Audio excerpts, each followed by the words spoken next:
time. I recognize myself for the purpose of making an opening statement. Good afternoon, and thank you all for being here for today's important hearing on the future of artificial intelligence. From the tools powering your smartphone to the algorithms predicting weather, recommending medicines, or helping farmers improve crop yields, AI is already shaping the world around us. Just as we once competed for dominance in space or nuclear technology, the United States is now in a race for leadership in AI. American companies are at the frontier for this race. These companies are pushing the boundaries of what advanced language models can do, and countless startups and research labs are finding new applications for AI in every corner of the economy. The stakes are high. If the United States leads, we get to shape the standards, the ethics, and the economic benefits of this powerful technology. If we fail, we cede such influence to adversaries who do not share our values. So the risks are high. AI will have an impact on all Americans across all industries. AI is driving new efficiencies and creating breakthroughs to improve lives. In healthcare, AI is helping to detect cancer early and accelerating drug development. In transportation, it's making cars safer and logistics smarter. In agriculture, it's reducing waste and helping farmers feed more people with fewer resources. These advances aren't abstract. They're happening now and are creating better services, lower costs, and new opportunities for American workers and American families. But the technological future of AI remains uncertain. Some experts warn we're just a few years away from the emergence of artificial general intelligence, or the singularity. Others argue that technology has inherent limitations, and we are decades away from the singularity, if it's even possible. We don't know for certain what future of AI will look like, but what I do know is the future is too important to leave up to chance. We need to do our best to understand what kinds of impact AI can have on our economy, our society, and develop potential solutions now before it's too late. This subcommittee takes seriously its responsibility to examine these issues, and I'm looking forward to hearing today from everyone on both the current state of AI and the possible futures which lie ahead.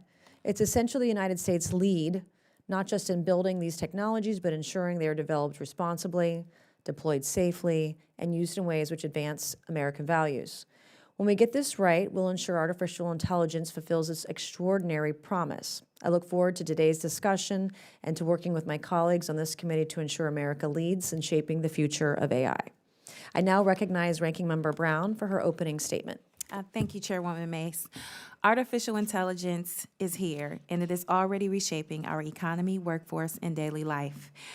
As we work to ensure that America leads in AI innovation, we must also lead in responsible and trustworthy use of this technology.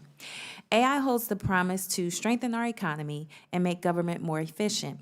However, when common sense safeguards are absent, technology can deepen inequalities, leave workers behind, or allow bad actors to take advantage of gaps in policy. Even as we look toward the future, we cannot ignore the ways AI is already changing the workplace. And while some of these changes are promising, we must also work to prepare the American people for change. Workers in my Cleveland district and across the country are worried about what automation and emerging technologies mean for their job and their security. Black workers in particular remain disproportionately concentrated in positions most at risk of automation, according to research by McKinsey & Company. If we fail to provide retraining, education, and pathways into the jobs of the future, we risk leaving entire communities behind. A diverse, prepared workforce isn't just good for our economy, but a necessity for our national competitiveness. If we don't ensure that employees most at risk of being replaced by AI have other pathways for employment, adoption of AI will not only drive greater economic disparity, it will also miss opportunities to diversify and elevate the workforce. A diverse and adequate workforce not only builds up our communities, it also advances our AI ambitions. We know that foreign adversaries, particularly the Chinese Communist Party, are aggressively pursuing technological dominance. They are not only racing to outpace us in artificial intelligence and cybersecurity, but also actively targeting our institutions, businesses, and citizens. At the same time, everyday Americans face scams, fraud, and data breaches that threaten their livelihoods and erode trust in government and the private sector. The future of AI will be shaped by our commitment to getting it right today and our ability to learn serious lessons and mitigate future risk. That is why our oversight work must focus on several areas: defending against hostile foreign governments, holding accountable scammers who prey on vulnerable communities, and investing in our workforce to ensure resiliency. We must ensure that innovation does not come at the expense of fairness, security, or opportunity. Thank you to all the witnesses that are here today to discuss this critically important topic. And with that, I yield back. Thank you, Congresswoman Brown. I'm pleased to introduce our witnesses for today's hearing. Our first witness today is Ms. Kinsey Fabrizio, President of the Consumer Technology Association.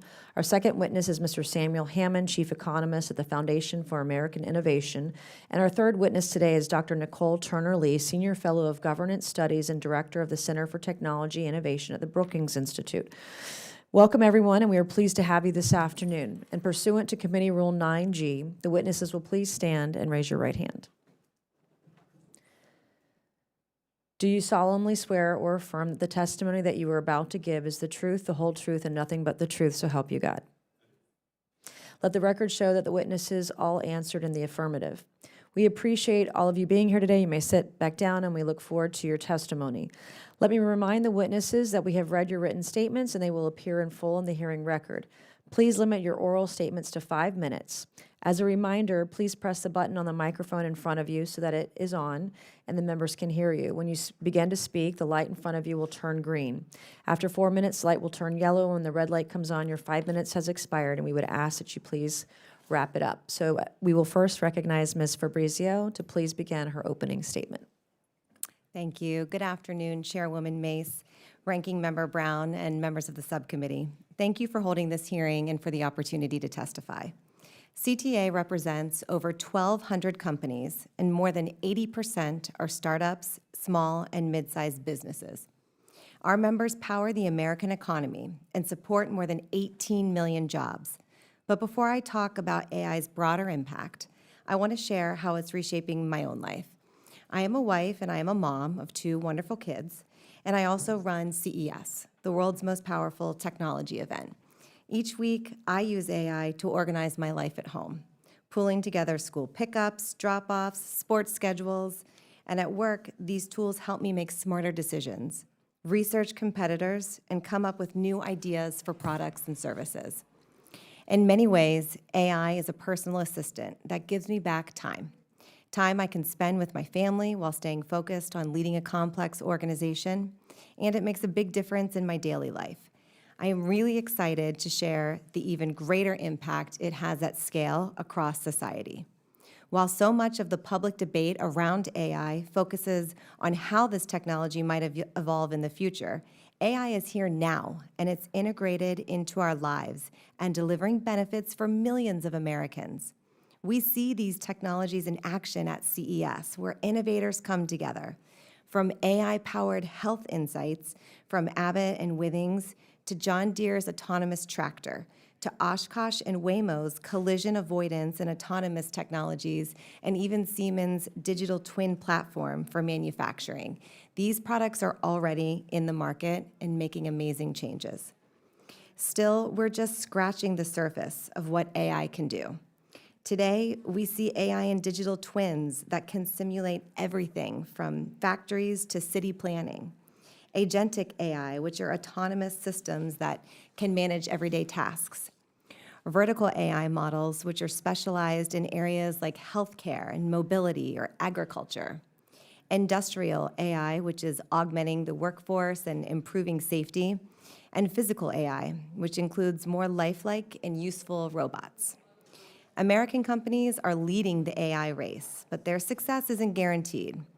In China, the government has made AI central to its national strategy and invested heavily in areas like semiconductors, robots, and data centers. To counter this strategy, we need policies that help American companies out-innovate the competition. If America falters in AI, we risk ceding entire industries, supply chains, and influence over global standards. That's why CTA has urged Congress to adopt a 10-year pause on enforcement of state and local AI laws, In 2025 alone, legislators across all 50 states introduced more than 1,000 often conflicting AI-related bills. For a startup or a small business, navigating this patchwork is crippling. A pause gives Congress the time it needs to develop a preemptive federal framework for AI. The administration's recently released AI Action Plan is a powerful and positive blueprint, ensuring American AI innovators have the guardrails they need to build, grow, and compete. We also need a comprehensive federal privacy law to power up innovation with more clarity and protect consumers and lower compliance costs for industries that rely on responsible data use and give Americans confidence in these life-changing technologies. Congress must also recognize where our laws and frameworks are working. The law is clear. Simply reading or processing content does not constitute infringement. This clarity is a huge competitive advantage for America, and it's the foundation that allows U.S. companies, from the smallest startup to the largest global brand, to win the AI race. America has led every major technological wave, from electricity to the internet. And if we get AI policy right, this technology will be the next great American growth engine. If we get it wrong through fragmented or restrictive regulation like the EU's AI Act, we risk exporting those jobs and that leadership overseas. CTA believes the path is clear. Foster innovation, protect consumers, and ensure America sets the rules of the road for AI. I look forward to working with this committee on a bipartisan basis to shape our AI future. Thank you, and I look forward to your questions. Great. I now recognize Mr. Hammond to please begin his opening statement. Chairwoman Mace, Ranking Member Brown, members of the committee, thank you for the opportunity to testify today. My name is Samuel Hammond. I'm the Chief Economist for the Foundation for American Innovation. We're a group of technologists and policy experts focused on developing technology, talent, and ideas to support a freer and more abundant future. The capabilities of frontier AI systems are improving at a stunning rate. 5 years ago, large language models could barely generate coherent English text. Today, they can hold forth on any topic, reason through PhD-level math problems, and code entire applications from scratch. Recent AI progress, including the rise of reasoning models and AI agents, has been largely driven by breakthroughs in reinforcement learning applied to LLMs. Language models gain their raw intelligence by predicting sequences of text, but with reinforcement learning can be trained to follow instructions, use tools, and pursue complex goals. Scalable reinforcement learning for language models to give them reasoning and goal-directed behavior was only unveiled a year ago, but is already driving rapid improvements in domains like math and programming. The scope and significance of this breakthrough is still not fully appreciated, though. In principle, these techniques can be used to create superhuman AI agents in any domain where success can be objectively benchmarked. Math and software engineering are just the low-hanging fruit. The AI research organization METER carefully measures progress in AI autonomy and has found that the length of tasks that AI agents can perform doubles roughly every 4 to 7 months, a trend that has held for the past 6 years. While the earliest chatbots could only perform tasks measured in seconds or minutes, OpenAI's latest model, GPT-5, can coherently execute tasks that take human engineers 2 hours and 17 minutes on average. If this trend continues, we're only 2 doublings away, roughly 8 to 14 months, from AI agents that can autonomously perform tasks that take humans a full 8-hour workday. Progress in non-verifiable and open-ended domains is also accelerating, recently leading to some of the first major examples of AIs that have made novel scientific and mathematical discoveries. It is now plausible that we will have the first super-intelligent AI scientists and mathematicians by the year's end, portending a dramatic speed-up in the pace of R&D going forward. This includes AIs optimized for AI research itself, creating the glimmers of a self-improving feedback loop whereby the AIs rapidly help build their own successors. What happens when AIs get better at AI R&D than the best human researchers in the world? At a minimum, we should expect a discontinuous leap in the power and efficiency of the frontier models. But where this process tops out is still a matter of significant uncertainty. It is possible that, even with fully automated AI R&D, progress will remain bottlenecked by the availability of compute, data, and energy. It's also possible that we're only 1 or 2 major breakthroughs away from systems that can learn continuously in an unbounded fashion. Regardless, the jump in capabilities unlocked by recursively self-improving AI is likely to be profound, even within the bounds of existing infrastructure, and is coming sooner than many realize. It's worth emphasizing that creating AGI and superintelligent AIs capable of outperforming humans in every domain is the explicit goal of every leading US AI company. While some dismiss this as science fiction or marketing hype, I assure you the leaders of these companies are deadly serious.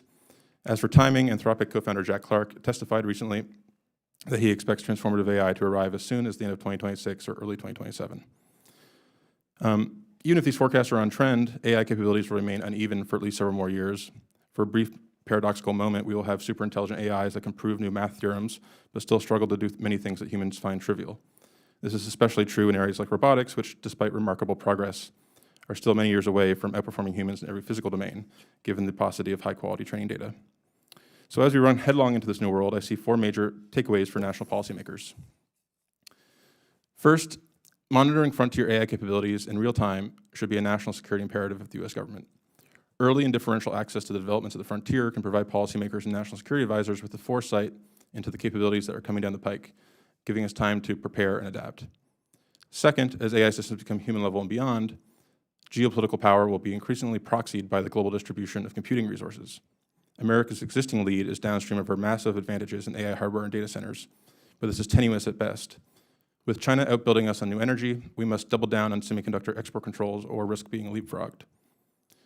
Third, we must quickly advance the frontier of AI control and interpretability, review our laws and regulations for the compatibility with powerful AI, and invest in much more robust cyber and infrastructure security, all priorities outlined in President Trump's AI action plan. Fourth and finally, we must open our minds to radically new forms of institutions and structures of government. From the printing press to the Industrial Revolution, every major technological transition has driven equally transformative changes to our system of government. I believe the AI revolution will be no different, but it raises unique challenges given AI's use cases for surveillance and censorship, as seen in China's model of a digital panopticon. Reconciling the advent of powerful AI systems with America's tradition of individual liberty and limited government is thus the challenge of our time. Thank you, and I look forward to your questions. Thank you. I'd like to recognize Dr. Turner Lee for 5 minutes. Thank you. Thank you, Chairwoman Mace, Ranking Member Brown, and distinguished members of the committee for this invitation to testify. My research focuses on policies that govern AI, digital divide, as well as innovation. Artificial intelligence is not the future, it is here. Today, several workplaces require use of AI by workers, and one report shows that 92% of companies have plans to increase their investment in the technology.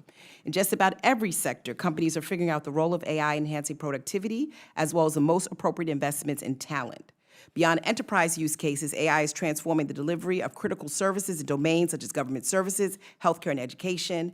And with so much on the horizon, it is imperative that we strike the correct balance of innovation and regulation.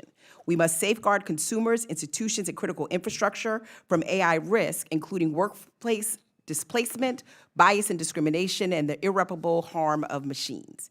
In my testimony today, I just want to offer 3 points that I think Congress should take, which will be critical to the future of AI. The need for responsible and ethical frameworks in AI design and governance, the importance of a ready and agile talent pipeline and workforce, and the importance of monitoring the unknowns in AI to ensure its safety and security while addressing the clear and present challenges. AI depends on responsible and ethically designed models in national governance. The stakes are too high. The rapid advancements of generative AI in video, text, and voice extraction have contributed to consumer fraud. Our nation's seniors are increasingly being targeted, in some cases falling for financial AI voice cloning and deepfake scams that ask them to send their money to relatives. Being responsible requires national governance, and we have laws, existing laws, for highly regulated industries to protect consumers in digital spaces, including the Fair Housing Act, the Equal Credit Opportunity Act, among others.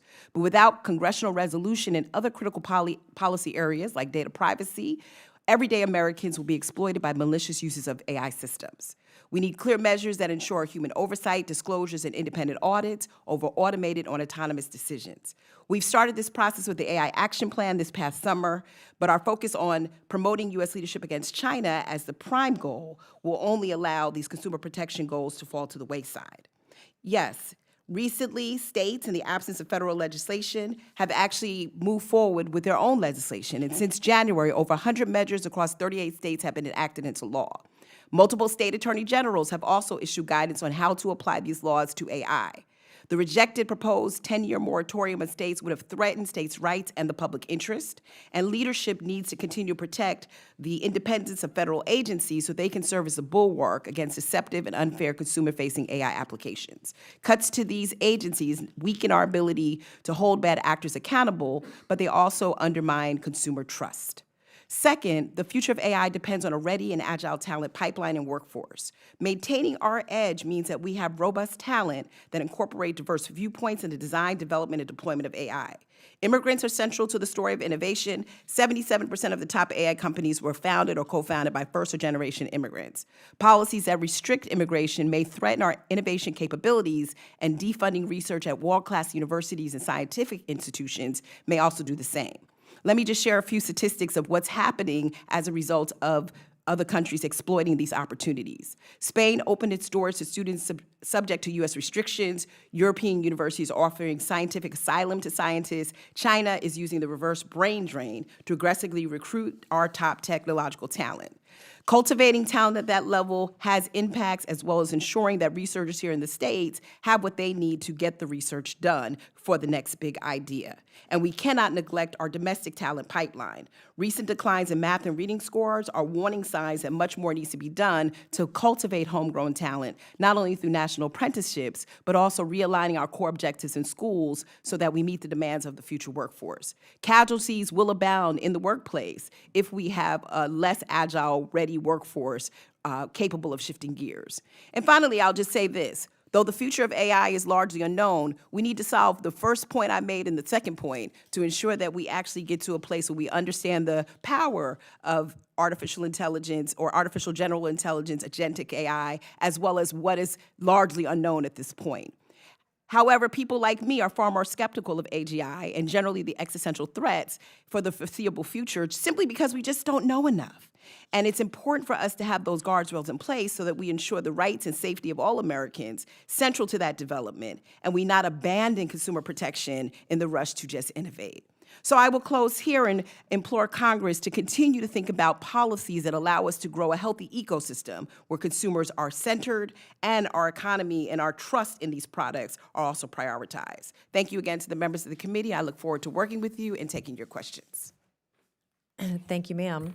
And I will now recognize myself for 5 minutes and for questioning. Ms. Fabrizio, thank you for being here today. What has surprised you the most about AI?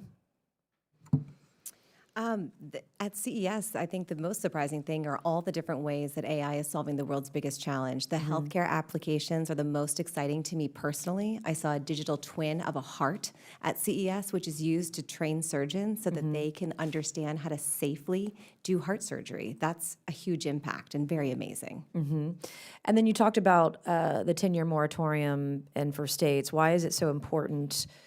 You know, the states' rights thing has to be balanced, but also we don't want to stifle innovation. We know China, Russia, Iran, they don't have any guardrails. They don't care. Talk about that a little bit. Yeah, well, you said it. China doesn't have that. And it's impossible for our member companies. Like I said, we have 80% small businesses, and they cannot compete and understand when there are 1,000 different potential laws that they have to comply to. It just stifles innovation completely. And for us to win the AI race, we need to remove that barrier. And it is a federal issue because it's commerce across state lines, and having all those that regulatory environment that's a patchwork in every state does make it very difficult to operate.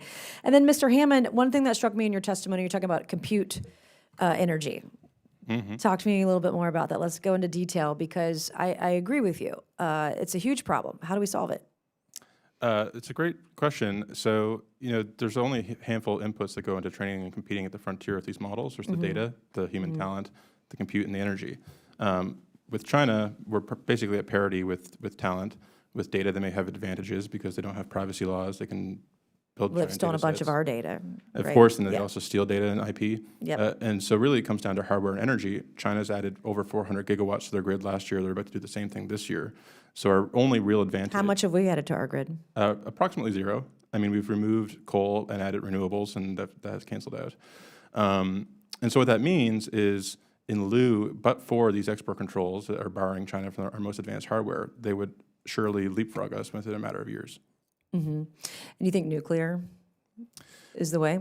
I support nuclear. I think the earliest that we'll see new reactors come online is in the 2030s.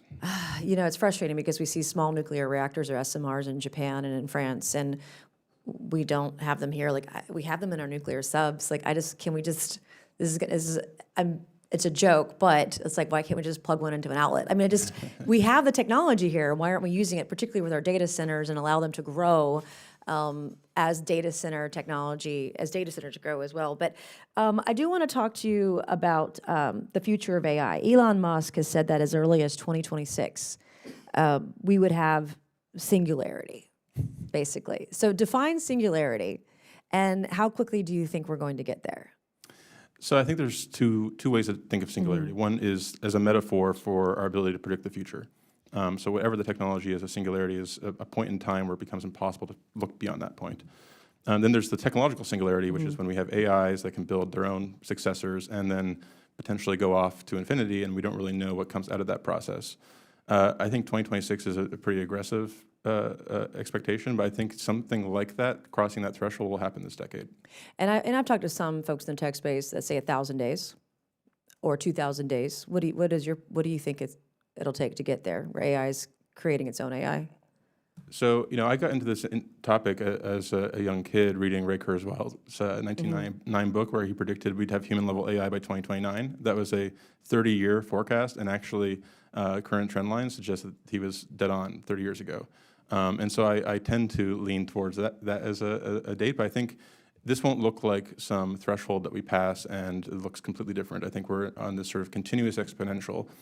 And the thing about exponentials is they look flat looking backwards and vertical going forwards. What's the biggest concern with when we do get there, when we do hit that milestone? That we lose control in some manner, whether literally over the AIs themselves or that the proliferation, because, well, it does cost billions of dollars to train these models at first. Subsequent generations, the cost comes down orders of magnitude, that there will be a mass proliferation of powerful capabilities that our institutions are just not capable of adapting to. That can hack every system, every grid, everywhere, all at the same time, all around the world, essentially, potentially. Yeah, essentially. That's the way I see it. I think there's going to be attacks on critical infrastructure, but there'll also be, the high school student that hacks their school's IT system, and the system admin happens to be the gym teacher, right? Or personal medical records, or whatever the case may be. Yeah, that's one of my greatest concerns on the cyber side. I have run out of time. I could talk all day. Maybe we'll have some more time later. So I will yield back to the ranking member and recognize her for 5 minutes. Thank you. Thank you, Madam Chair. Artificial intelligence has the potential to be in every aspect of the workforce, in every corner of our daily life. This means that the federal government and private sector must collaborate to adapt to an AI present and future. Algorithms and automation are not inherently harmful, but the way in which they are developed and deployed has the potential to have profound consequences for American workers, especially those from diverse backgrounds. Black and brown communities have long carried the weight of the wage gap in this country, and we cannot allow AI to deepen those inequities, whether through biased algorithms in hiring or automation that displaces jobs. We cannot afford to be caught flat-footed or let AI run unchecked. So, Dr. Turner-Lee, can you speak of the work that AI Equity Lab and Brookings is doing to ensure that AI does not worsen historical inequities and the importance of acting proactively? Thank you, Ranking Member. So what I actually figured out as a sociologist is there were not a lot of sociologists sitting at the table or people of various backgrounds when it came to thinking about the outcomes of these models. And so running on the back of a napkin, I thought about an experiment to actually bring interdisciplinary experts, people from various backgrounds, various industries together to think about areas in which we're going to have the most high risk and consequential outcomes, particularly with marginalized communities. To your point, not only do some AI models come with a series of bias in the training data, where it's actually picking up information that may be false, inaccurate, or underrepresentative, the outcomes of that data can contribute to a widening wealth gap when that algorithm suggests that I'm not credit worthy, I cannot get a home loan. In essence, my quality of life is actually impacted.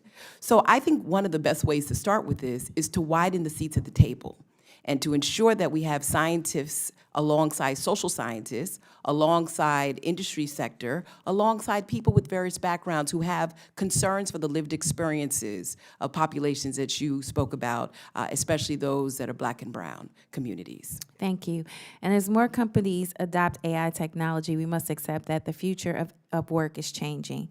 Dr. Turnerly, what steps can the federal government take to ensure that American workforce is prepared to succeed in the AI future? And what legislative steps can Congress take to ensure that there are adequate guardrails overseeing AI adoption throughout the economy and society while also encouraging AI innovation? Well, first and foremost, I'd like to commend the work that you've done in a bipartisan manner on your act, which is around training the federal workforce to be exposed to AI. I think that's a first step. We have to be very transparent, again, that the train has left the station. AI is not only dictating how they do work, but it's also managing their productivity in how they're processing that work as well. So it may help them with research, but it's also managing the time that it takes to do the research. Being transparent with the federal government, I think, is one way to actually help disclose the use of AI there. Also, making available all types of data. We have some concerns, given the recent scrub of a lot of information from federal data sets, et cetera, that there just won't be the quality of data and the integrity of data that we need. So just making sure the federal government stays on point with that and does the appropriate audits of the data that is available. I would just suggest, in terms of guardrails, there's enough AI for everybody to eat is a statement that I've been making lately. And that means that wherever you are in the workforce, you are going to in some way touch this, improving upon our literacy, our upskilling, our ability to mentor people who may be from different generations where AI was not necessarily something that they ever thought of. I used to watch the Jetsons. I never thought that AI would come to fruition. I think, Ranking Member, those are steps that I think the U.S. government can put in place that really, in the long run, promote transparency, disclosure, and effective use. Thank you very much. I'll close with this. Our future is one where AI technology will no doubt impact our everyday lives, which is why we must carefully consider AI development now. We need federal legislation that protects Americans' rights and freedoms while preventing bias and injustice. I look forward to continuing to explore this topic with experts so that we can ensure safe and responsible innovation. And with that, Madam Chair, I yield back. Thank you. I'll now recognize Mr. McGuire for 5 minutes. Thank you, Madam Chair, and thank you to our witnesses for being here today. For the first few questions, if you would, let's answer as quickly as possible. Let's see. Mr. Hammond, you said you think singularity, based on your experience, will be 2026. And just real quick, Dr. Lee, when do you think we'll have that? Just real simple. I'm a little less optimistic. I think it's going to take longer because I still think it's a little bit more hypothetical in its framing. All right, Ms. Fabrizio. I feel the same way. I think right now human in the loop is still important, and we're seeing AI augment what humans can do. All right, this is just a yes or no. Do you believe China is using AI to manipulate their people, or do they have plans for that? Yes or no, Ms. Fabrizio? I think China is using AI in ways that we are not, and that is why it's important for us to continue to focus on winning the AI race with the issues I laid out earlier. Mr. Hammond? Yes, absolutely. In some cases, using U.S. technologies provided by U.S. companies. I do agree that the Chinese government has a highly surveilled state, and they are using AI not to the protection of their citizens. All right, again, just yes or no, because we're running out of time. Yes or no, the stakes are very high for AI development in the U.S. Yes. Extremely. Yes. So very important that we have the best workforce possible to win this battle. Yes or no? Yes. Yes. Yes, in the short run, I wonder what the workforce will look like when AIs can do everything. So yeah, I'm with you. So we're developing this workforce, and I got to tell you, as a Navy SEAL veteran, if somebody say, man, my life on the battlefield, I don't care if they're pink or blue, male or female, Democrat, Republican, Independent, we're all human beings. But I believe that the decisions that we make should be colorblind. Because we need the best force, and I don't care if you're pink or blue. Do you agree that it should be colorblind? We should have the most qualified people to win this race? Ms. Fabrizio, yes or no? We need the best and brightest. Colorblind, yes, not necessarily nationality blind. One of the challenges here is some of the most sensitive technologies are being developed by foreign nationals, including Chinese nationals. But again, if they're the best of the best. They're the best, but we have to compartmentalize in some cases. I think we should have the best of the best, but I also think that we need to have the doors open for people who are the best of the best in all of our communities to actually participate. Okay, Ms. Hammond, I've got a lot to learn, but I'm listening and I'm learning, and I liked what you talked about, the digital twin and practicing the heart surgeries. There's so much more I want to learn. But in your testimony, you said even if we were to reach AI singularity, we might not have enough energy to keep going. So this question is for all of the witnesses, and hopefully it's an easy one. Let's keep it real simple because we don't have time. Would unleashing American energy give us a better chance of winning the AI race? And I'm talking the ability to drill, nuclear, all of the above, coal plants. We need to modernize our energy grid. It cannot handle what is in store with AI. Might be the single most important factor, yes. Single most. I do agree that we need to do more to upgrade the energy grid, particularly if we're actually building data centers, but I want us to be cautious about the environmental consequences of actually moving too fast in communities where we already know we have a disadvantage. And personally, I wouldn't care about that. I want to win. All right, Ms. Fabrizio, I have to say I agree with your testimony. Overly strict regulations can stifle innovation. The first thing I think about the so-called Green New Deal, better known as the Green New Scam. The Biden administration spent hundreds of billions of dollars on these green energy projects like solar panels and windmills. Yesterday, I asked an AI chat box, how many acres of solar panels would you need to power AI in the U.S. by 2030? Anyone take a guess how much that would be? 1,000 acres. Actually, let me see here. It's way more than 1,000 acres. It's 500,000 acres. That's half the size of Delaware. We should be investing in fossil fuels and nuclear. Small modular nuclear reactors, as we discussed earlier, will only need 500 acres to do the same job nationally by 2030. We should be using coal, natural gas, traditional nuclear power until SMRs are ready, not solar panels. All right, so let me ask this question. Is China building thousands of solar farms to power their AI? Yes or no? China is looking at energy in different ways than we are, but there are solutions that we can look at too to modernize our energy grid, and AI will help. AI will help develop solutions and help us be smarter about the future. Mr. Hammond? Both. They added over 30 new coal plants while also adding 300 gigawatts of renewable. So today's technology, what's more effective, solar or fossil fuels? Just keep it simple because I'm running out of time. I would have to get back to you on that. I support all the above, but in the short run, these data centers are only going to go up with natural gas. I can't answer the particulars, so I can get back to that from my team, but I want to go back, Congressman, to your question. I'm around- very limited on time. No I'm sorry. problem. All right, so let's see. Mr. Hammond and Ms. Fabrizio, what are some of the ways AI superintelligence might actually help us solve the energy problem? Well, when it comes to research and data and looking for solutions, AI is faster and can help predict different models and find different solutions where we may not be able to find them on our own. I believe we're a year or two away from having fully autonomous AI labs that could discover new materials, new energy sources, all the above. We're out of time. I yield back. Thank you. Thank you. I'll now recognize Mr. Subramaniam for 5 minutes. Thank you, Madam Chair. Thank you to the witnesses for coming today.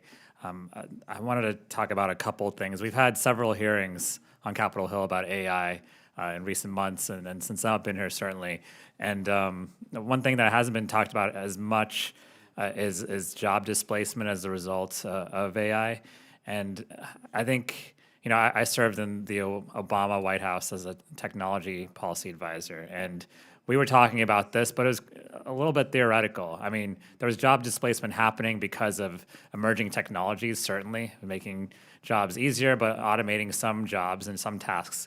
But now we're seeing it at a different level, and we're seeing companies now basically lay off entire departments and replace them with AI. And they're saying this publicly, and they're saying this, you know, they're not hiding it anymore, right? And it's their prerogative. I mean, we're not here to tell companies how to run their business, but it's creating a problem that Congress has to figure out how to address, which is jobs. Because one thing we want is jobs available for people. And we've been telling kids for the past 10 or 15 years, go into STEM, right? Learn to code. Like, that's going to be your meal ticket. You can have a job for 30 years being a coder or an engineer. And now we have AI that can do their job. And I talked to a lot of kids who got their IT degrees in cybersecurity or different types of technology, and now they're having trouble finding a job in this market. And so I'd love to hear, maybe 30 seconds each witness, your thoughts on what Congress can do about it, whether we can do anything about it at all, whether it's a fixable problem right now. Ms. Fabrizio. Thank you for the question. I think the important thing to continue to focus on is investment in STEM education for AI and investment in reskilling and upskilling the existing workforce. Apprenticeships will help there.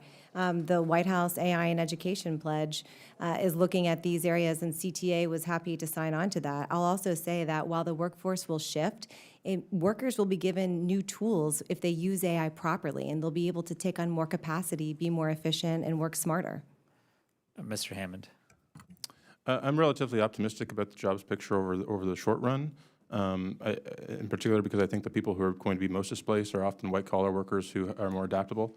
However, we'll just look at wages for electricians. They've spiked dramatically. We have a shortfall in HVAC and cooling and construction, all these things that are going in as inputs for data centers that could be a major source of job growth.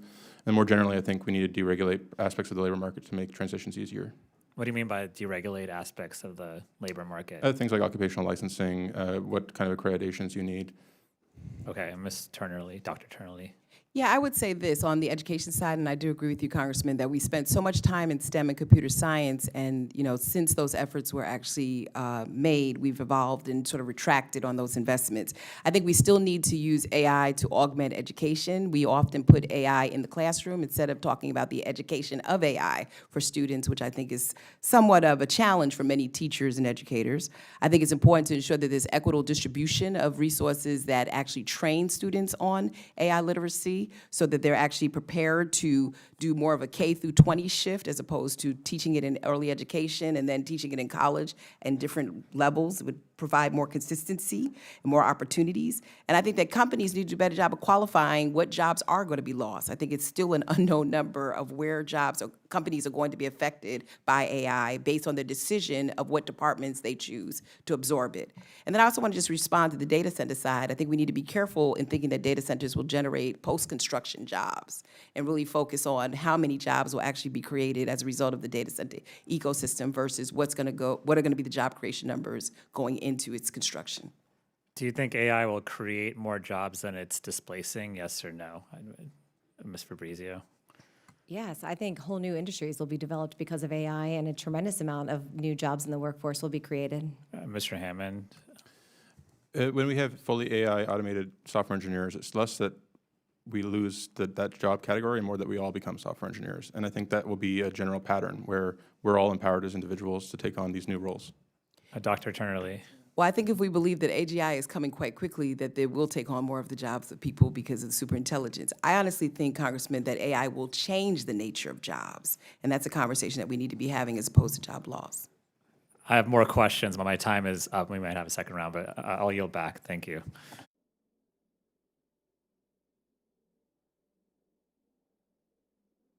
All right, I'm now going to recognize Mr. Burleson for 5 minutes. Thank you, Madam Chair. Thank you for conducting this hearing. This is one of my favorite topics. I'm going to begin by quoting Irving John Good, who was a British cryptologist or mathematician, famous for working with Alan Turing. He's quoted as saying, "Let an ultra-intelligent machine be defined as a machine that can far surpass all the intellectual activities of any man, however clever. Since the design of machines is one of these intellectual activities, an ultra-intelligent machine could design even better machines. There would then be unquestionably an intelligence explosion, and the intelligence of man would be left far behind. Thus, the first ultra-intelligent machine is the last invention that man may ever need to make." Mr. Hammond, can you elaborate on some of the success recently of some of the AI self-improvement that's occurring, where it's constantly improving itself? Yeah, absolutely. I think that it's coming in gradations. So we already have AIs that are good at coding, and a lot of the job of an AI engineer is coding. And so, there's a joke now that at these AI labs, they're no longer coding, they're just kicking the AI to fix the bugs. Beyond that, we also have AIs that are now writing their own algorithms. So earlier this year, Google released AlphaEvolve, which was an evolutionary AI algorithm that discovered new bounds on a mathematical theorem that hadn't been beaten in 47 years. Yeah, and with that, Madam Chair, I've got an article about AlphaEvolve, a Gemini-powered coding agent for designing advanced algorithms, if I could submit that for the record. And so ordered. Thank you. When Miss Dr. Lee, when it comes to jobs, I'm of the opinion, and I think you kind of touched on it, that things will change. It doesn't mean there will no longer be the need for us to have work to do. I think of it often this way.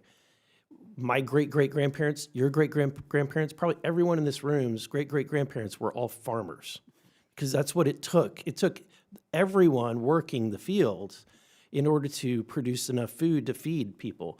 Today, very few people farm. It's because of machinery. And no one would go back in time, would agree that we should go back in time and say, don't let them have the tractor or the harvester, right?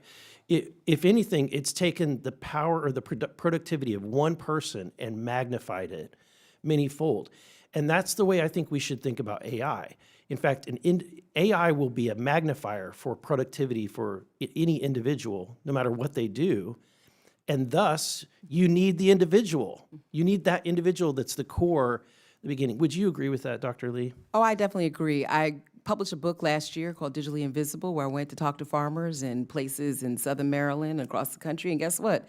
They said a tractor is only as good as the broadband that it has to actually be more productive in the work that they do, but most importantly, with the compute power of AI, it'll only be as good as the facilities that we offer them to be able to be connected to these new resources, and it'll just change and transform how they do their work in ways where they don't have to go out there and measure how much rain came. They'll actually know from the comfort of their office that's sitting on their land.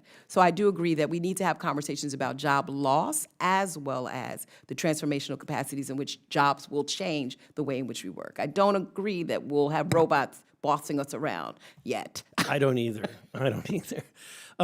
Ms. Fabrizio, the European Union has, they reportedly, their regulations have kind of created a chilling effect. Can you elaborate on that? Yes, it's been hard for companies to innovate, and that's why you see fewer unicorns and fewer tech innovations out of Europe. I think the U.S. is doing it right, and we have many companies here. We have the most robust startup ecosystem in the world here, and we see that firsthand at CES, 1,400 startups, and many of them creating new AI innovations and launching them at CES. That's why it's really important to make sure that we have a framework that supports them. And I think we're at a place now where we just realize if we're going to stay on top competitively, we have to be the location for these data centers. We have to have these AI, housed in the United States. In order to do that, we need electricity. And Mr. Hammond, would you agree that right now we're an electricity crunch? We don't have what's needed for that demand, and we've got to change that. Absolutely, not just the data centers, but all forms of things are being electrified from vehicles on down. Thank you. My time has expired. Okay, I'll now recognize Mr. Crane for his 5 minutes. Thank you, Ms. Chairwoman. Thank you guys for coming today. I want to start with Ms. Fabrizio. I meet with organizations tied to blue-collar jobs all the time, and they are constantly in my office begging for more help, and people that need training in specialized fields like plumbing, electrical work, and carpentry. Meanwhile, CEOs are warning that AI will take 30% of the workforce by 2045. My questions are, how do we ensure we are sending more people to go to trade schools for these blue-collar jobs and not just allowing them to get laid off by AI? We need to continue to invest in reskilling and upskilling, and we need to make sure that we have the resources available. At CES, we're doing AI trainings for the first time at CES 2026 for people who are in the industry and want to learn more. This is an important solution to this challenge. Do you agree with those assessments that AI will take 30% of the workforce by 2045? AI is going to change the workforce, but it's going to make it better. It's going to create new jobs, and it's going to augment the existing jobs. It's going to make people smarter. It's going to make them more efficient and give them tools that they never had before to do their work. Yeah, thank you. And I'd just like to make a statement for the young generation out there watching what's going on with AI and who may be in college or maybe in high school. I think one of the fields that's the least susceptible to AI taking over and eliminating your career opportunities are the trades. What advancements right now are we seeing with technology that are creating new job opportunities for Americans? Well, we're seeing it in many areas. In healthcare, we're seeing individuals that are learning how to create autonomous healthcare monitoring systems for first-line intake that will help nurses and doctors get better information so that they can be physically with patients that they need to be with while a autonomous system is collecting information on patients. And that would be hugely helpful given the healthcare crisis we have. Thank you. I want to shift to Mr. Hammond. Last week, we lost a true American patriot, Charlie Kirk.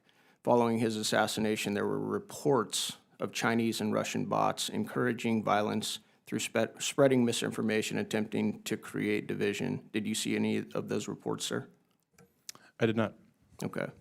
How should the American people be weary of the increase of inflammatory speech following the assassination of Charlie and other mass violent events from Chinese and Russian bots? It is a really big open challenge. These social media platforms have their work cut out for them. We do not yet have a reliable means of identifying what is a bot, what isn't, especially as these systems become more and more human-like in the way they speak. And so I think it's something we need to put much more resources into. Okay. What do you think federal agencies should be doing to prevent the spreading of misinformation by these bots to sow discourse in our communities and our country? I mean, at a minimum, we should stop selling China and Russia the technology they use to run those bots. These H20 chips, which just got approved, are liable to be approved for export to China. If they all go through, it's going to roughly double their data center capacity for running advanced AI models. We know from the past that they've used these chips to power their surveillance drones, to power their gate recognition technology. So we've given them the ammunition that now they're using on us. Okay, next question for you, sir. When I was growing up in school, it was often considered cheating to use a calculator on a test, right? Now we have CEOs of Fortune 500 companies basically telling their employees that they need to be using AI a few times a day, or they'll be falling behind or become obsolete. My question is, how do we balance the expanded use of AI and not demonize the use of AI while preparing our students for the future? I think education is a good example of how AI is going to force a massive rethink and reckoning in how we do a lot of things, including how we design curriculum for K-12. And there's going to be resistance, but there's already new models that are emerging. So there's Alpha School in Austin, which is running AI-assisted tutoring in the mornings and project-based learning in the afternoons, and seeing tremendous results. And so I think we just need much more innovation in how we do education. What advice for this committee and for Congress do you have in regards to any regulations that you think are responsible regarding AI in the future? My three big bullet points are: one, we need to monitor the frontier, so we need to know what's coming and be able to prepare and adapt, because it's going to be a very fast-moving period of human history. So we don't want the government to be the last one to know. Number two is we need to be investing in research and development, especially around issues like control and interpretability. How do we interpret how these models work? How do we understand their behavior? How do we control their behavior? Still, the companies are under-investing in that. And then third, we need to protect our comparative advantage, which is AI hardware. So as I mentioned earlier, our one big advantage is chips and hardware. China is trying to catch up, but they are cut off right now. And if we open up those chips to China, they're going to jump ahead. Thank you. I yield back. All right, thank you. We're going to do a second round, if that's okay with the witnesses. I request a unanimous consent that the subcommittee have a second round of questioning of the witnesses. So without objection, it is so ordered. I want to pick up where Mr. Crane left off about the chips. You're referencing the H20 chip, right? NVIDIA, basically. I know China just said that they were encouraging folks not to buy from NVIDIA, but it was a different chip, right? Do you know anything about that? Yes, China's trying to indigenize their own chips made by Huawei. DeepSeek was reported to have had some botched efforts using the Huawei chips, and so the Chinese companies are all hungry for American chips. And then how do we prevent China from getting the chips? First order is we should not approve the sale of these chips, and to the extent that we do, try to minimize the damage. Senator Jim Banks has a bill called the GAIN AI Act, which would give U.S. companies a first right of refusal to buy the chips that are destined for China. I think that's the least we could do. Is there a House version of that bill? I don't believe so, not yet. Okay. And then, even with these controls in place, China has very sophisticated smuggling operations. So not a month after the Blackwell series of chips were announced, there was a FT report that China had already smuggled in $1 billion worth of them. And so we need to do much more to crack down on How did smuggling. they do that? How are they able to get away with that? Through third-party intermediaries in Malaysia, Singapore, Taiwan. They just, they buy them through these third parties that aren't on the entity list. In some cases, they're even incorporated in the United States, and it's just a matter of getting them over the border. And are we cracking down on the intermediaries here in the U.S. now? Have you heard anything about that? There's been some DOJ-style investigations. There's been actions taken in Malaysia and Singapore. We've enlisted the governments in those countries in some cases. The challenge is really one of scale. So once these chips are at the door, how do we know where they're ending up? There's a bill called the Chip Security Act. There's a House version of that would require these chips to have basic location verification installed. Who's doing that, Bill? It's before HVAC right now. Okay. Yeah. And then, Ms. Fabrizio, you said earlier in one of the questioning about China using AI differently. Can you give some examples? Well, China is using AI for surveillance. They're using it for military purposes. They also don't have privacy in China, and so they use the data differently than we do here. That's why I think it's really important that we continue to move forward. We look for a national AI framework that addresses some of these big issues. It's risk-based, it's tech-neutral, and it allows innovation to continue to flourish here so we can continue to beat China. Is China our greatest threat? Yes. Do you agree, Mr. Hammond, China being the greatest threat? Certainly on the geopolitical stage. Dr. Turner-Lee, would you agree? Yes.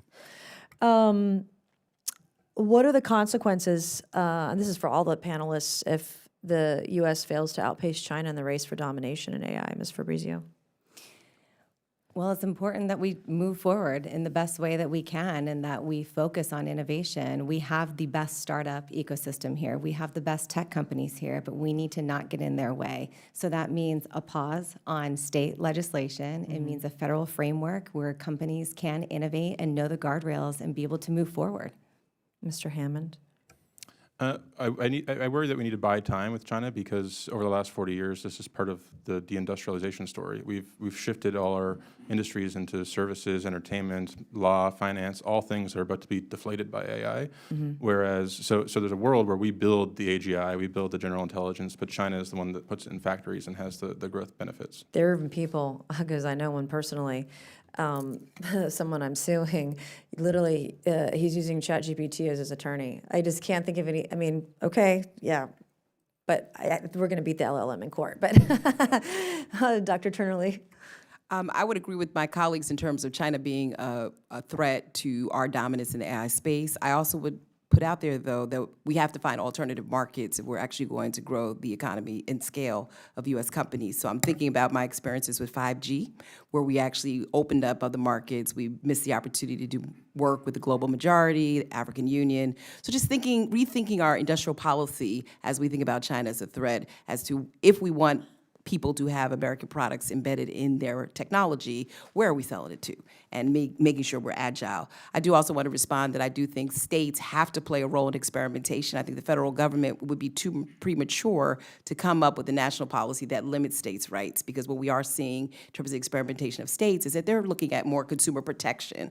AGs are trying to figure out ways to keep our grandmothers safe from AI. They're not necessarily trying to compete against China. They're just competing against the various misnomers and lack of information that people We have. already have that. Like, I got a Nigerian scam the other day in an email that, right. I forwarded or take a screenshot and forward it to my family. I'm like, don't click on this. We do the same Right? thing, because we're So- not coming to Congress. We're going to our state AG, so we can't devow like what they're able to do to make sure people are safe. Yes. Okay. I will now recognize Mr. Subramaniam for 5 minutes. Thank you, Madam Chair. I just want to finish the job displacement conversation. And Mr. Hammond, you said something interesting about the U.S. has shifted its economy toward industries that are susceptible to AI. You mentioned law. I'm a lawyer too, and so I'm sensitive to that. But can you expound a little bit on that, as well as what should we be doing? I know Mr. Crane made some good points as well about different industries that might be more important moving forward. But I'd love to hear more about that. It's a story of relative scarcity. So if intelligence becomes abundant, if service sort of labor, cognitive labor becomes abundant, then what remains scarce? And it will be the heavy industry, the factories, the actual, and not just the factories, but also the know-how, the tacit knowledge that's embedded within the workforces that China has that we don't. And so, one of the reasons that we need to buy time is in part to try to rebuild some of those new sectors, in part to ensure that we don't just give away our economy. And what would buy time? Like, what can we do to buy time? Well, number one, denying China access to the most advanced AI chip. Oh, I see. Okay, so got it. You mean like export controls and that sort of thing. And I'd ask, I guess, the other witnesses as well. what your thoughts are on this. Like, what jobs are we going to lose in the future as well? What jobs are we going to be gained? Ms. Fabrizio mentioned this is going to create more jobs than we're losing.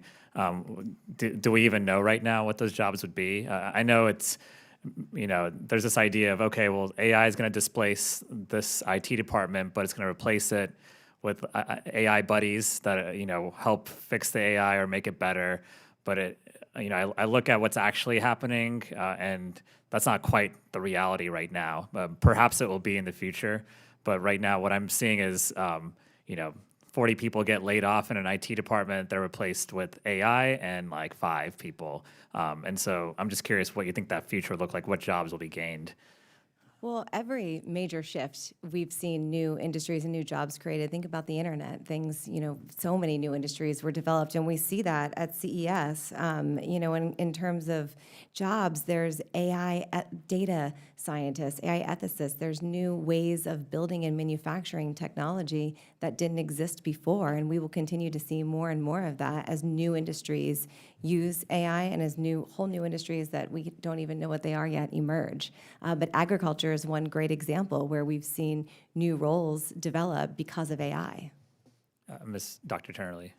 Yes, and I would just say, and sort of looping back to the previous question as well, I think we have to be distinguishing between the loss of jobs in the blue-collar sector and the white-collar sector, right? So I think on the white-collar sector, it's been very clear that AI is going to improve the efficiencies of lawyers or paralegals who do the type of research that AI can do expeditiously. On the blue-collar side, it becomes a little bit more tricky because what we're talking about are trade jobs that are going to be lost. I'm not sure yet if a robotic plumber can come to my house and fix my toilet, but we still have to see that we're going to be running these parallel workforce opportunities. And it's important for that plumber to have the skills necessary to be able to innovate and to grow into the new economy where maybe they're not actually doing the physical labor, but they're managing schedule or they're managing invoices or they're trying to do trade service calls. I want to put that out there. I think the question that we all should have is we're going to lose collective bargaining jobs when AI comes in because it is going to replace frontline workers who essentially have had that job security as well as the union to be able to do the work that they do. So I think we have to just look at the scan and do a better scan of what that means when we say job loss, Congressman. You're right on point, and sort of divide that out based on not only productivity, but where we're going to see the most vulnerability. And I'd ask all the witnesses, what should Congress do, if anything, about job displacement?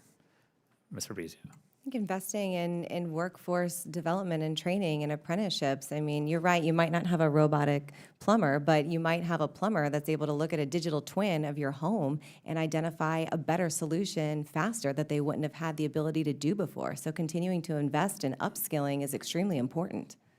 Mr. Hammond. I would say 2 things. One, that the U.S. government has a poor track record of running employment and training and retraining programs. They tend not to work very well, and I believe GAO last reported that there's 46 of them already. And so I would look to opportunities that shift training on the job as much as possible, and to the extent possible, reducing barriers to entering new jobs so that you don't need to get that certificate or don't need to get that extra piece of education just to enter the workforce. And I would say the same thing. Upskilling, obviously, cross-skilling, as the nature of jobs actually are transformed. I love the example of my colleague with regards to digital twins and some of the trade areas. And I also would say national AI literacy, so that people also understand that AI is not just the job, it's the behavior in which you approach the task that's before you. That is one of the most transformative aspects of this technology compared to any internet technologies that we've had. You can actually see AI through an appliance and figure out ways in which you're interacting with it. As a student, you can see it on your phone. So really thinking about what does AI literacy looks like so that people understand how that actually fits into the labor force. Thank you. I yield back. Thank you. Mr. Burleson, would you like to be recognized for 5 minutes? Sure, thank you. Okay. Ms. Fabrizio, at one point I think in your testimony, you talked about that without federal privacy law, businesses and consumers are navigating a confusing state-by-state patchwork. And I couldn't agree more, but can you elaborate on what, by us not having some kind of standardized laws in place and really kind of open the door for one state to squelch this industry?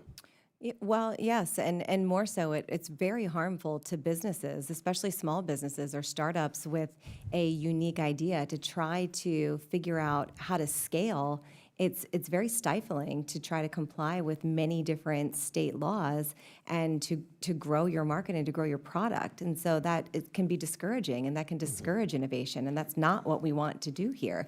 We want to encourage innovation, and a federal privacy framework would help that, give some consistency and some clear guardrails and rules of the road so that our innovators can innovate.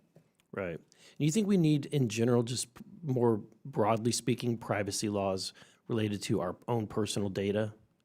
Well, in terms of looking at a framework for privacy or for AI, it should be risk-based, and we should approach it that way. But I do think versus a patchwork approach that, again, companies just can't adhere to it. They can't, small companies can't afford Right. big privacy law firms to support them. That gives the big companies a competitive advantage, boxes out small companies. So that, with that being said, what would you like to see as a framework for setting wide sweeping federal law? Yeah, so we would be looking for something that is tech neutral, that's preemptive, that it's one framework, and that it's risk-based, and that it identifies those core categories, and it also, removes liability for companies that are compliant. And that, I think, would really unlock and propel innovation, move us forward. Interesting.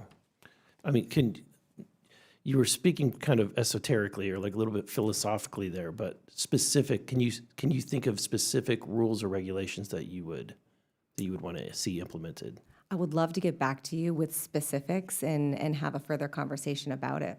I respect that. Thank you. Mr. Hammond, a lot of this debate is about what the values that we're going to teach this AI, which I find interesting that we can't even agree on what free speech means as humanity.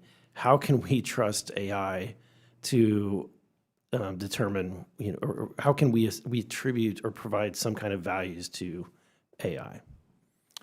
This is an unsolved problem as it stands. So, right now, chatbots will adopt whatever value you put in. If you tell it to talk like a pirate, it will talk like a pirate. The question is, when these systems become more autonomous and acting on their own, how do they not just follow our values, but follow them reliably? And I think that's an area still of needed for further research. Yeah, thank you. Because I'm touching back on the question I asked Ms. Fabrizio, which is that I think that the vulnerability for each one of us is that we're entering into an era where an AI can devour as much information about you as possible, and weaponize that against you. And so that is something I think is a concern. And the question is, how do we protect people's rights? For example, every day I get annoying phone calls for people that want to know if I want to sell my rental homes. Every day. I had never signed up for anything. Somehow they know which homes I have, and they just always want to call me. I can only imagine how bad that's going to get, how much worse it's going to get. So, which is why I think we should be considering, on a federal level, having a tighter grip or control on the data about individuals, particularly important data, whether it's the electronic medical record. We may need to do something like what we did with HIPAA, or extend that beyond just your medical privacy. Dr. Lee, you're nodding your head. I'm not in my head. We are way overdue in the United States for a national privacy standard that would actually dictate what goes into the machines, what comes out of it, in terms of what we consent to, not consent to, implicitly, as well as, the ability of third parties to get a hold of that. You get calls about your rental property, I'm offered $100,000 every day through some type of voice clone. So I think that, alongside deep fakes, which actually only exploits the opportunities that you're talking about, we really do need federal privacy legislation to slow this down. Thank you. I yield back. All right, I'll now recognize Mr. Crane for 5 minutes. Thank you. I want to get back on this chip conversation that we were having. Dr. Hammond, you were talking about the need to buy time, and I believe we were talking about the H20 chip. Is that correct? Yes, sir. Are those manufactured in Taiwan or the U.S.? Primarily Taiwan. Do you have fears that China has stated repeatedly that their plans are to take Taiwan, and by doing so would have access and control of all of these chip companies that the U.S. has invested in. I'm very concerned about potential invasion or blockade against Taiwan. I would say that if that were to occur, that TSMC would not be long for the world. On that note, just to unpack it for the American people that might be watching, what percentage of chips that we use as American consumers and in AI come from Taiwan? When it comes to the most advanced AI logic chips, like the products NVIDIA produces, over 90%. 90%? But with the new TSMC factories going up in Arizona and elsewhere, we're going to try to grow our share, but right now it's about, Isn't it like 60% of semiconductors that we use come from Taiwan as well? yeah, across the board. What do you think would look like if that scenario were to unfold within the next couple of years? What do you think effects that would have on the U.S. economy? I think we'd have a global depression for number one, and then number two, all our products from our car door to our toaster have semiconductors in them. When I've heard experts talk about, standing up these manufacturing capabilities, that, building these advanced chips, it's not easy. It often takes decades. Would you agree with that? It can from scratch, but the fab going up in Arizona is actually ahead of schedule and showing very good results after only a couple of years. So you think within a couple of years we can be producing these most advanced chips right here in the United States?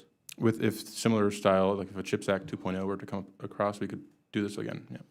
Ms. Fabrizio, you talked about other eras within history, like the invention of the internet, and you compared that to AI to kind of make your point that, anytime there's been serious innovation within industry, it often leads to new jobs, other fields that we don't even yet know about. Do you think that that's coherent and fair looking at what we're facing here with AI? Do you think it will be similar? Or do you think AI will be a lot more disruptive for jobs and the economy than anything we've ever seen? I think it'll be a good shift that we see. There will be disruption, but I think it'll be positive. I think it'll allow us to solve some of the biggest challenges that we have. Think in healthcare, we have a healthcare worker shortage. We have more sick patients. Think food insecurity, think farming, agriculture, energy, mobility, smart cities. I see all of these solutions at CES. I see amazing groundbreaking technologies, and I would invite you all to come to CES and see them too, and see how the future will be amazing once we continue through this shift, if we allow the U.S. to be the leader and continue to be the leader. Do you agree with that, Mr. Hammond? Yes, I'd add a component to this. A vital component is cybersecurity, infrastructure security, right? So it's one thing, we need these data centers in this country, first and foremost for sovereignty, right? If we're going to be running a third of the economy through these data centers, if they're going to be contributing to GDP, they should be within our borders, within our jurisdiction. But then that also creates a single point of failure, right? If the power goes out today, we're still able to have a conversation, but in the future, if the world is running on AI, that's a huge critical piece of infrastructure that could be taken out. Yeah, I think we did a hearing on this same topic probably a couple months back, and one of the AI titans, we brought in an article, and he said within the next 1 to 5 years, like 50% of all entry-level white-collar jobs are going to be gone. So you think those folks are all going to be able to find new jobs? Well, I don't think those jobs will be gone. I think there will be different jobs, and those people hopefully will be focusing on upskilling. They'll be using AI. We've all heard that AI won't replace people, but people who use AI will replace people who don't. And so that is how I look at it, and I do think that is the shift that we will experience. Okay, so you guys don't think this is going to be like one of those times where we told coal miners, hey, when your plant goes under and we get rid of it, we're going to teach them how to code? You guys remember that a couple years ago? What do you think those coal miners are thinking right now? How many of them do you think learned how to code? And obviously this teach is, the coders how to mine. it's not your I'm not saying it's your responsibility. I'm just saying this is one of the biggest concerns that I have when I look at what's going on with AI. I agree. I think upskilling and investing in the future workforce is extremely important, and it's something that we have to do, and we have to bring people along. But that involves education. It starts with STEM education early in AI and continued investment there, and being future looking. I get it, but a lot of these folks that already have these jobs, they already got their education that in many cases are going to be worthless. Would you agree, Dr. Turner? Or- Oh, of course. I think what you're actually pointing out, Congressman, is that we need to do more research on this, and we need a little bit more data before we jump in here and start asserting what we think the workforce will look like. Thank you. I yield back. Okay. In closing, as we wrap this up, I want to thank our panelists once again for being here this afternoon and providing their testimony. I would like to yield to the ranking member for any closing remarks. Thank you, Madam Chair. I think some really interesting points were made by members of the committee today. And I want people to understand that we should not downplay the job losses, the job displacement that is already happening. This is not theoretical. I had a job fair in my district a couple months ago, and I was ready to meet many folks who had lost their jobs because they're federal workers, and I have a lot of federal workers in my district that have been laid off, and certainly there were those, but there were even more IT students and graduates who were there because they had lost the ability to get a job because companies were not hiring them anymore. They wanted 10 years of experience. Well, if you're an IT student who just graduated from four-year college, you were told your whole life to go into STEM, and you got the best STEM education from the best STEM education schools, and now there's no job, and they were asking me why, what happened, and then I look at what's happening at the companies, and they're laying off entire departments and replacing them with AI and putting out press releases in some instances, bragging about it to their shareholders. Again, I'm not here to run their business. I think it's reality. If you could replace 100 people that you spend $1 million paying with a tool that costs $50,000, like it's part of your mandate to do that. But I think we have to understand that this is an imminent problem. Certainly we've invested a lot already in STEM education and job training programs, but I actually kind of agree with you, Mr. Hammond, that we have a lot of them already. I don't know if that's the only solution here. I don't have any answers for you today. That's why I was asking these questions. But I do want to work with my colleagues on both sides of the aisle to figure out what comes next, because I have a lot of students with really good skills. They don't need to be upskilled anymore. They have really good tech skills. They just can't find jobs, right? And so I want to see if there's something we can do about that. I yield back. Thank you. And with that, without objection, all members will have 5 legislative days within which to submit materials and to submit additional written questions for the witnesses, which will be forwarded to the witnesses for their response. And if there's no further business without objection, the subcommittee stands adjourned. Thank you.